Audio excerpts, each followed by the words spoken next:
సూర్యాపేట జిల్లా ఆత్మకూరు మండలం దండుమశమ్మ టెంపుల్ అంటే భక్తులకు మాత్రము కొలిసిన భక్తులకు మాత్రము కొంగు బంగారం లాగా ఉంటుంది. ఎట్టకేలకు మాత్రము గత 2-3 సంవత్సరాల నుంచి కూడా చైర్మన్ ఎన్నిక జరగలేదు. ఇక్కడ చైర్మన్ లేకపోవడం వల్ల చాలా సమస్యలు భక్తులు కూడా ఎదుర్కోవడం జరిగింది.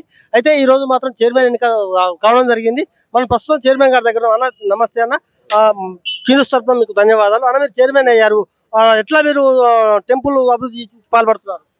ముందుగా నా చైర్మన్ గా ఎన్నిక చేసినందుకు మా ప్రియతమ నాయకులు రామిరెడ్డి దామోదర్ రెడ్డి గారికి, మా అన్న రామిరెడ్డి సర్వోత్తమ్ రెడ్డి గారికి, మా అన్న కుప్పల వీణారెడ్డి గారికి, మా అన్న పోతు భాస్కర్ గారికి, అదేవిధంగా మా యొక్క సభ్యులందరికీ, వచ్చిన మీడియా మిత్రులందరికీ పేరు పేరున ధన్యవాదాలు, నమస్కారం.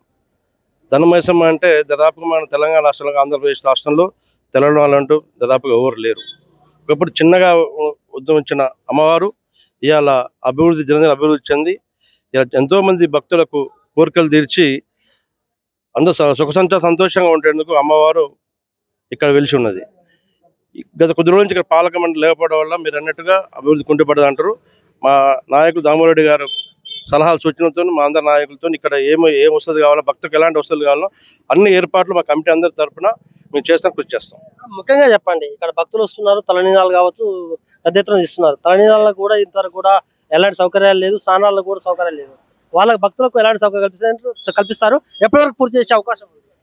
మేము ఈరోజు ఇప్పుడే అయింది. ఇక సమస్యలు ఏమున్నాయి మా యువ గారితో మా కమిటీ కూర్చొని మాట్లాడుకుంటాం. భక్తులకు ఎట్లా వసతులు కల్పిస్తే బాగుంటుందో మేము అందరం కూర్చొని చర్చించి అన్ని రకాలుగా భక్తులకు ఎలాంటి ఇబ్బంది లేకుండా చేయడం కోసం మేము అందరం కృషి చేస్తాం. గతంలో కూడా ఇక్కడ ఈవో గారు ఉన్నారు, పెద్ద ఎత్తున కూడా టెండర్లు పిలవడం జరిగింది. టెండర్లు కూడా పెద్ద ఎత్తున ఒకదవుతుంటే కూడా తెలుస్తుంది. ఎందుకంటే ఈసారి మీరు ఎట్లా ముందుకు వెళ్ళబోతున్నారు?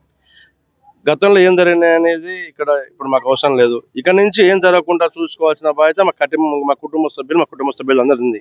కనుక అమ్మవారి దగ్గర ఎలాంటి పొరపాట్లు కానీ, ఎలాంటి తావు లేకుండా, ఎలాంటి అక్రమాలు లేకుండా అందరి సహకారంతో దీన్ని అభివృద్ధి చేస్తాం. భక్తులకు ఏం చెప్పబోతున్నారు?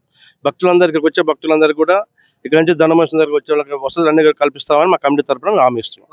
ఇక్కడ అన్ని సౌకర్యాలు కల్పిస్తే మాత్రం మేము ముందుకుంటున్నాం. దామరెడ్డి గారి ఆదేశాల మేరకు మాత్రం ఖచ్చితంగా ఇక్కడ భక్తులకు ఏ సౌకర్యాలు కావాలో అన్ని కూడా ఇస్తాము. ఇంతకుముందు గతంలో ఏం జరిగింది తెలియదు, కానీ ఇప్పుడు నా పిల్లలు మాత్రం ఖచ్చితంగా ఎవరి భక్తులకు ఎలాంటి మనోభావం దెబ్బతినకుండా అన్ని ఏర్పాటు చేసిన సిద్ధంగా ఉన్నామని కూడా చైర్మన్ పేర్కొంటున్నాడు.